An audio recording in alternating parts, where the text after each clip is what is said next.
Sí, See. Hi, everybody. I just want to thank, before I start, thank the organizers, especially Justine De Mayo and Elena Del Hoyo, and also to Jose Antequera for moderating this panel.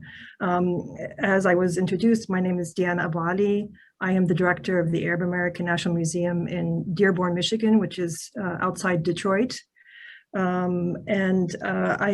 The museum itself is not one that addresses religion or religious conflict.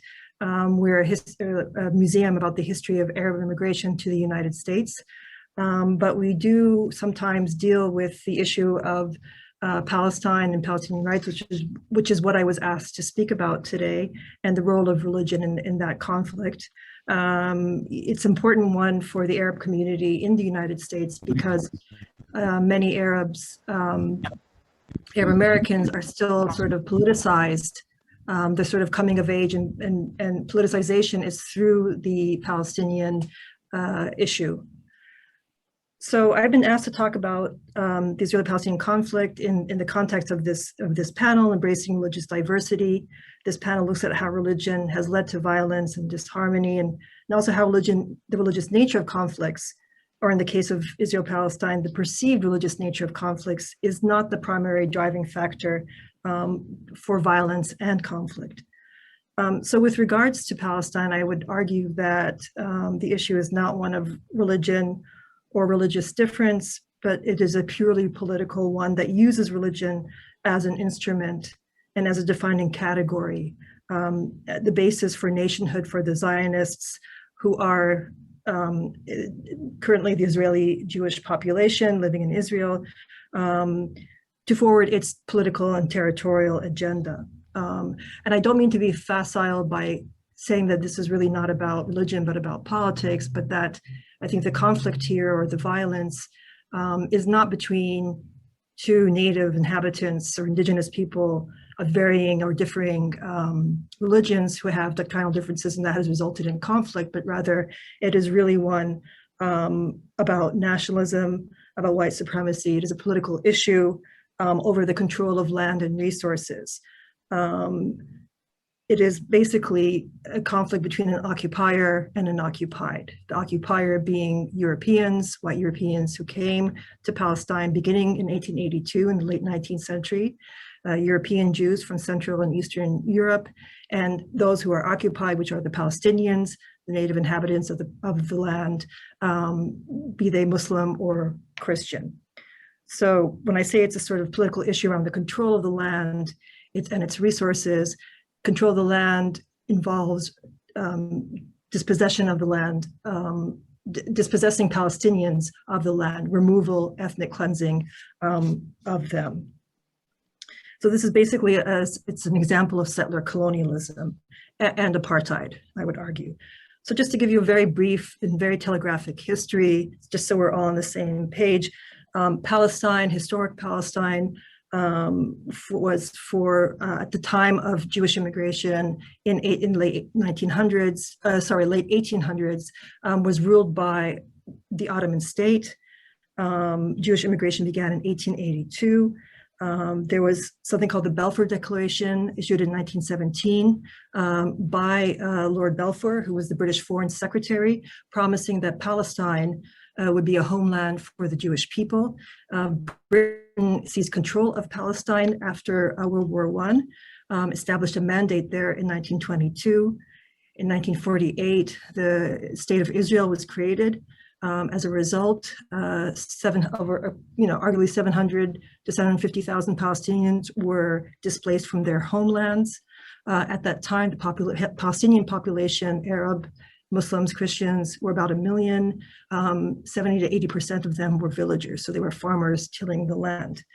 In 1967, the West Bank and the Gaza Strip, which were not part of the original state of Israel, were occupied by Israel, furthering the refugee crisis that happened as a result of 1948.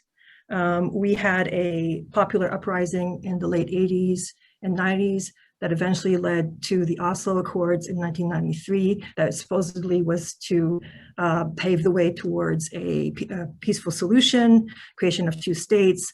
That never happened. Instead, the situation exacerbated with the increase of settlements and settlers in the West Bank, essentially obliterating the idea or the possibility of creating two states. So,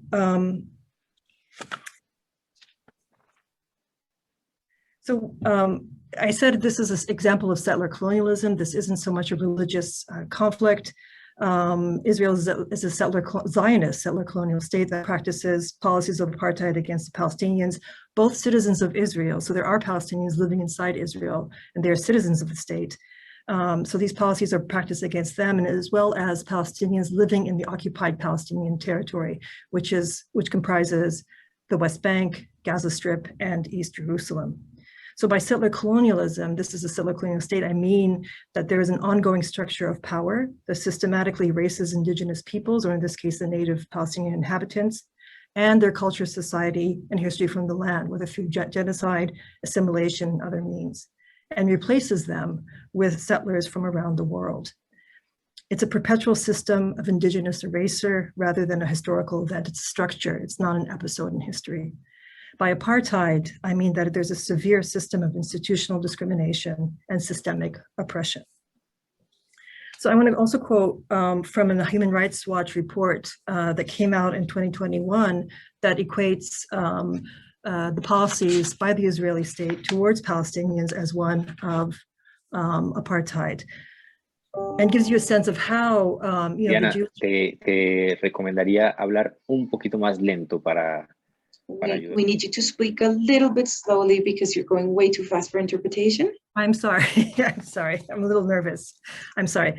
Let me quote something from the Human Rights Watch report that came out in 2021, just recently, a few months ago, that equates the policies of the Israeli government with that sort of prefers or allows for the dominance of one group, one ethnic racial group over another. A stated aim of the Israeli government is to ensure that Jewish Israelis maintain domination across Israel and the occupied Palestinian territory. The Knesset, which is the Israeli parliament, in 2018 passed a law with constitutional status affirming Israel as the, quote, nation state of the Jewish people, declaring that within that territory, the right to self-determination is unique to the Jewish people and establishing Jewish settlement as a national value. Now, you have to keep in mind that of the Israeli citizens, 20% are Palestinian, Arab, Muslim, or Christian. So this completely removes them from the equation. To sustain Jewish Israeli control, Israeli authorities have adopted policies aimed at mitigating what they have openly described as a demographic threat that Palestinians pose. These policies include limiting the population and political power of Palestinians, granting the right to vote only to Palestinians who live within the borders of Israel, as they existed from 1948 to June 1967. So that, of course, excludes Palestinians living in the occupied territories of the West Bank, Gaza Strip, and even Palestinians living inside of East Jerusalem, which has been annexed unilaterally by Israel. So it's part of the state of Israel. They do not have the right to vote. They can vote in municipal elections, but not in national elections. So basically, for those of you who are familiar with this American idea of taxation without representation, this is what we have here. It also limits the ability of Palestinians to move to Israel from the occupied Palestinian territories and from elsewhere to Israel or the occupied Palestinian territories. So me as a Palestinian, which I am, I have no right to return to the homeland, to my parents' ancestral homes. I am barred from entry. I can only enter as a Canadian citizen, which is what I am. Other steps are taken to ensure Jewish domination, including a state policy of, quote, separation of Palestinians between the West Bank and Gaza, which prevents the movement of people and goods within the occupied Palestinian territory, and the Judaization of areas with significant Palestinian population. So making it more Jewish, removing, extracting the Muslim, Christian, or Arab character of certain parts of the different areas, cities, towns. So Diana, quisiera Judaization. pedirte por favor que fueras We would like to ask you to please start summing up your idea so we can close. Sorry, but since we are a little bit over, I'm going to have to So ask I you just want to say the role. sum it up. Okay, thank you. I would like to say that that this is, obviously Palestine is a country that is replete, heavy with religious history, significance, and symbolism. Centrality of Palestine to the Jewish and Christian faith is equally as important, arguably, as it is to the Muslim faith as well. Zionism emerged in Central and Eastern Europe as a national revival movement. There was growing pressure on Jews to either assimilate in their homelands in Europe, or in order to avoid state-sanctioned violence. Zionism emerged as a sort of response to that. It became a national revival and movement with an idea to colonize Palestine. Palestine was always a place of pilgrimage for the Jewish people. However, with Zionism in the late 19th century, it became an object of creating a state there, a secular state. So in the words of one historian, Ilan Pape, Zionism secularized and nationalized Judaism. So from its early days, Zionism perceived Palestine as a land without a people, for a people without a land. Not that they didn't know there were people there once they got there, of course, but that these were not the right people. They were strangers in this land that was supposed to be,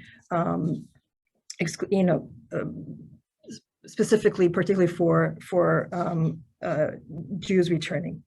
You can't exclude Zionism from the nationalist movements of the late 19th and early 20th centuries, nor can you exclude it from this larger idea of Christian millenarianism that took hold in the 19th century and early 20th centuries. This is the idea that, or what we call Christian Zionism today.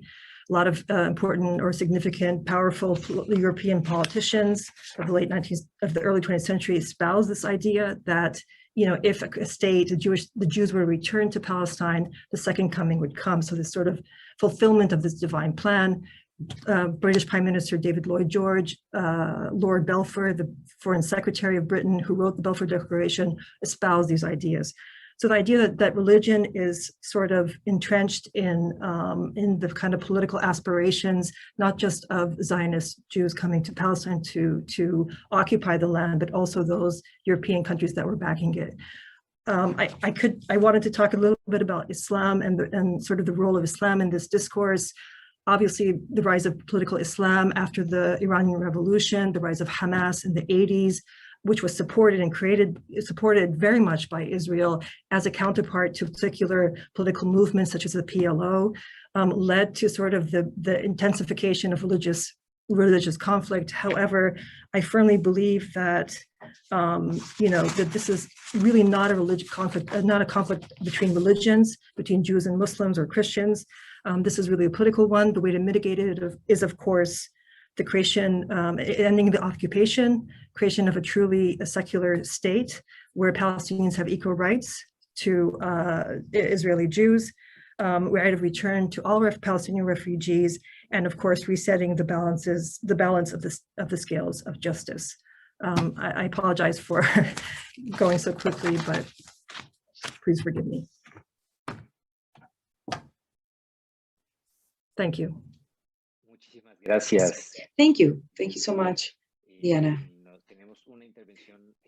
We have one more intervention, and I ask everyone to please be very, very short. And it's very unfortunate, but it's the only way that we can work with time. Emir, please. Hi, good afternoon to you all, or actually it's the afternoon where I am. What I wanted to talk about, and unfortunately this is not necessarily the best media or the best way to do it, but what I wanted to talk about is based partly on my research, and it focuses on how a political class and political elites of the Bosnian Serbs and Serbs in Serbia proper focused on one part of the identity of the Bosnian. I'm sorry, I just need to turn off the translation here. I'm sorry. So how the Bosnian and Serbian, Bosnian Serb and Serbian political class focused on one element of the identity of Bosniak Muslims, that is Islam, and constructed it and created and built an entire narrative around it that eventually led to genocide. So let me start by quoting General Ratko Mladic, who was recently convicted for genocide before the international, or formerly International Criminal Tribunal for the former Yugoslavia. Nowadays, it's known as the International Residual Mechanism for Criminal Tribunals. When he entered Srebrenica in July 1995, he said, and I'm quoting, "Here we are on July 11th, 1995 in Srebrenica, on the eve of yet another great Serb holiday. We give this town to the Serb people as a gift. Finally, the time has come to take revenge on the Turks in this region." Now, when Mladic talks about Turks, he knows that he's not actually dealing with Turks as in the population and citizens of Turkey. What we are hearing here is a very racialized conceptualization, or if you will, a racially reconstructed racially reconstructed idea and notion of Islam that dates back to probably the Middle Ages and the struggle against the Ottoman Empire that was back then conquering. That was the enemy of the Christian Europe. But Mladic certainly did speak out of turn. When the Serb elites set out to destroy Bosnia and Herzegovina, to destroy Bosniak Muslim population in Bosnia and Herzegovina, they drew on a repertoire of contention, if you will, that was informed by a successful history of mass violence as a policy. The Turk also, the idea of the Turk also occupied an important place in the imagination of the Serb political class, but also in the imagination of the European political class, although that is less relevant right now. So Islam was therefore the element of the Bosnian Muslim identity that really lent itself most to reconceptualization. And it was used by the Serb nationalist elites as the permanent motif in the process of construction of Bosniaks as a mortal threat that must physically be removed from the projected Serb state that was supposed to rise on the ruins of Yugoslavia. Now, I'll skip all the theory that I was kind of hoping to that I built this entire research on. We'll go back to the early 19th century and the formation of the early 20th century and the formation of the Kingdom of Yugoslavia and the Second World War. The Muslims in the Balkans became viewed as a kind of ethnic fifth column. In other words, whereas they may have been Slavs way back when, before the Ottoman Empire occupied this part of Europe, they have literally become traitors to the ethnic group by accepting Islam, by converting to Islam. And as a result of the national emancipation movements, as a result of the great powers interplay, by the end of the Balkan Wars in 1913, 62% of the Muslim population living in the what was then known as the Ottoman Empire in Europe had been forcibly removed. This marginalization of the Muslim communities and this disappearance of the Muslim communities during the century-long retreat of the Ottoman Empire draws on these older prejudices dating back to the Middle Ages. But it also became an important part of the self-identification for Balkan Christians. A number of Serb historians argue that Serbia's initial steps, for instance, towards statehood were made in sharp opposition to the Ottoman political and cultural heritage and open hostility towards Muslim believers.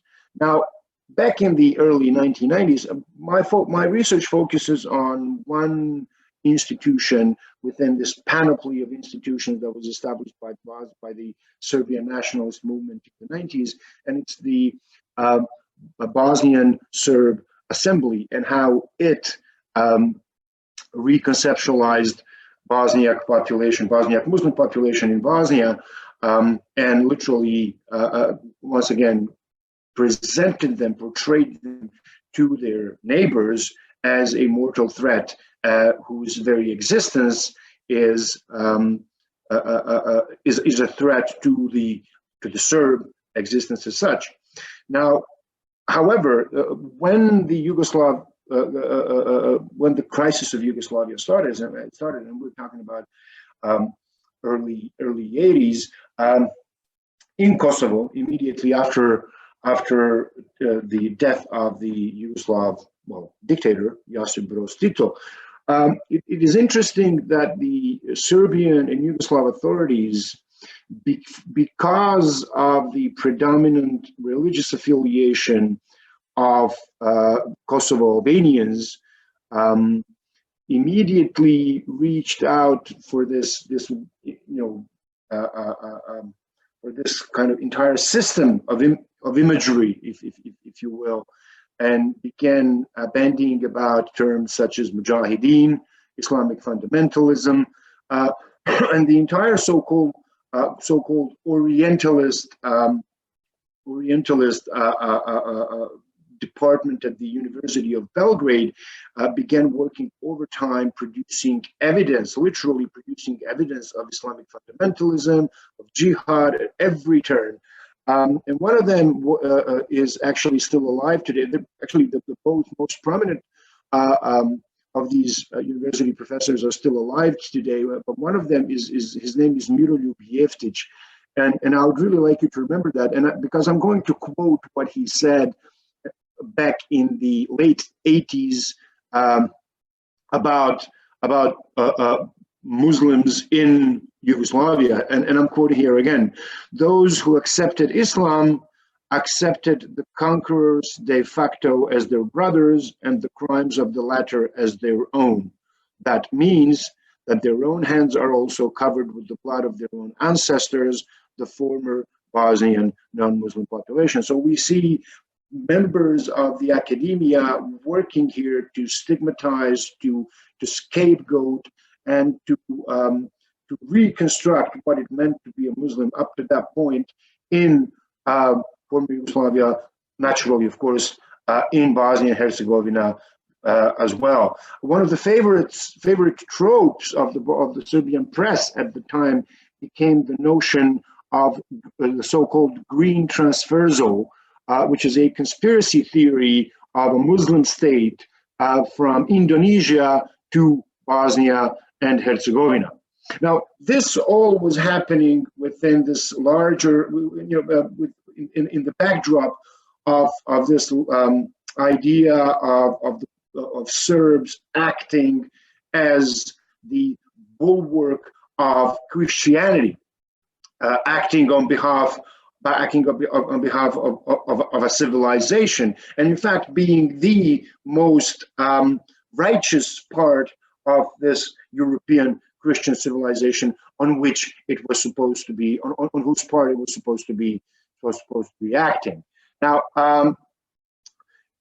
in 1992, Radovan Karadzic, who was the leader of the Bosnian Serb statelet in Bosnia back then, initially, I just want to give you a little bit of a footnote here. So in the autumn of 1991, negotiations were going on at The Hague under the auspices of the what was back then known as the European Commission.